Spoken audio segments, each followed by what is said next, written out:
Morning, Jason Sen at daytradeideas.com. I'm going to try and make sense of some of these markets at the moment. They're not easy to read. There's lots of mixed signals across different time frames, which doesn't really help. But this is the Euro daily chart. You can see we've got a trend line here going back to July of 2013. So roughly a 6-month trend line. I think I'm going to stick with this as the dominant factor. We did pick a low last week at 135.55.45. That did work, this trend line, this 100-day moving average, and we did shoot higher as expected.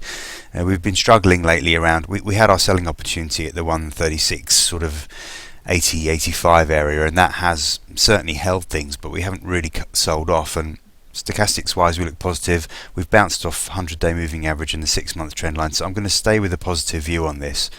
If we look short term, we did get oversold. We had this as a selling opportunity at the 136.80-85 area, as I say.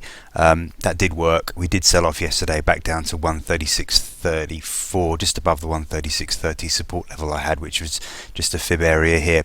Anyway, we've bounced off there.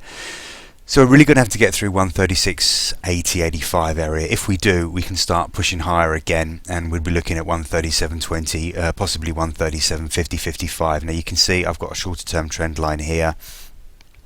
Try and scrunch it up a little bit so you can see what I'm talking about. Let me see, this goes back to November, so a shorter term trend line here, and we've got some Fibonacci action going on, so I don't see us getting through 137.50-60 area today. If we make it that high, I think it would be a good selling opportunity, and I've put that in the notes today.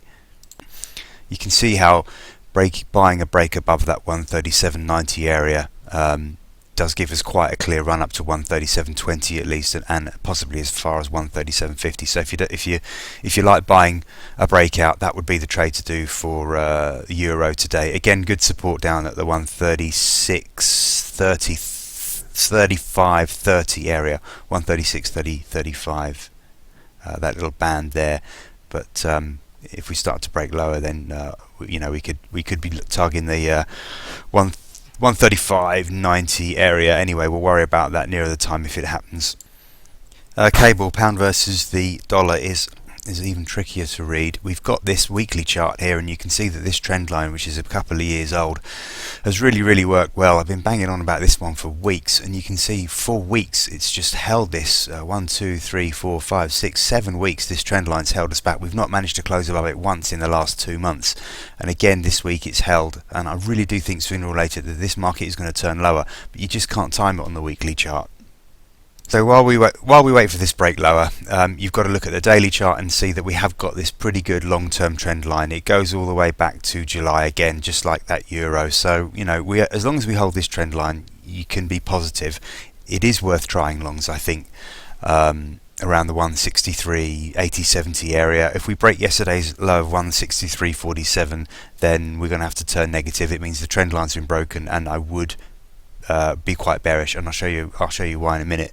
But if we can hold this 163 sort of 70-80 area, then we can push on today, and we can see some gains and trying to raise some of yesterday's losses.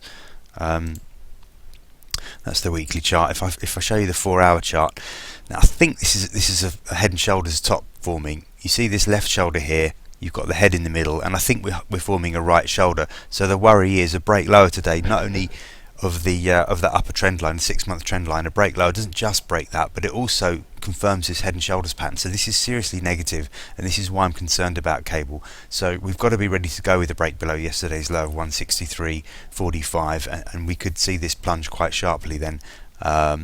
So this is my concern about cable. I do think therefore any rally is a selling opportunity today, and I've put some levels in this morning's sheet. I don't think we'll get anywhere near 165.00 again, but if we do, that would certainly be a good selling opportunity today. So just watch this head and shoulders pattern. We'll keep an eye on it during the day, and we really need to be ready to sell a breakout to the downside. We would easily target 161.40. I think I've even got 161. Let me see. I think I've even got 161.18 as a level. 161.80 I should say. Yeah, I have 161.80 would be a target for that breakout. Okay, we'll keep an eye on those two during the session today. Thanks.